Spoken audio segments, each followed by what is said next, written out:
अस्सलाम वालेकुम। आज हम उर्दू सीखे में पढ़ेंगे ना और ना का इस्तेमाल। ना और ना दोनों हर्फ नफ़ी हैं मगर इनका इस्तेमाल मुख्तलिफ है। कवायद क्या है इसके, हम देखेंगे, दोनों का मुवाजना करेंगे कि ना और ना में क्या इसके इस्तेमाल में फ़र्क आता है। जो ना है पहले हम इसके देखते हैं। ये जुमले को मनफी बनाता है, जुमले के आगाज़ और दरमियान में आता है, आखिर में नहीं आता। ना को जुमले में से हटा दें तो जुमला जो है वो मनफी नहीं रहता, यानी मुस्बत हो जाता है। जबकि ना जो है ये इसम और फेल यानी लफ्ज़ को मनफी बनाता है, साबका के तौर पर इस्तेमाल होता है, यानी कि ये जुमले में ऐसा कोई अमल नहीं करता, हटा दें या ना हटा दें इससे कोई फ़र्क नहीं पड़ता, लेकिन लफ्ज़ जो है उसको मनफी बना देता है। ये साबके में भी इस्तेमाल होता है, जुमले के आखिर में आता है, जुमले के शुरू में कभी भी नहीं आता। आगे हम इसका इस्तेमाल देखेंगे तो हमें ज़्यादा अच्छी तरह से ये बात समझ में आ जाएगी। ना को जुमले में से हटाने से जुमले में कोई फ़र्क नहीं पड़ता। ठीक है, अब हम इनका इस्तेमाल देखते हैं।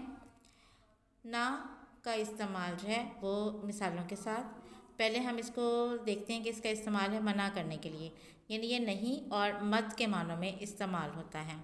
जैसे झूठ ना बोलो, ज़्यादा तेज़ ना चलो।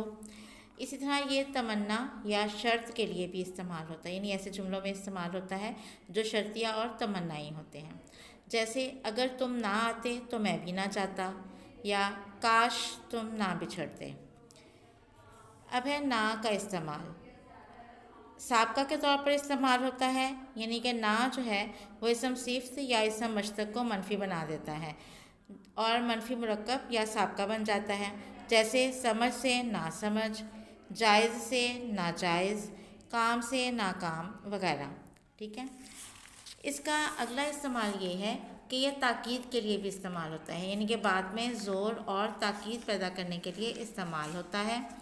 जैसे खाए ना, जाने देना बच्चा है।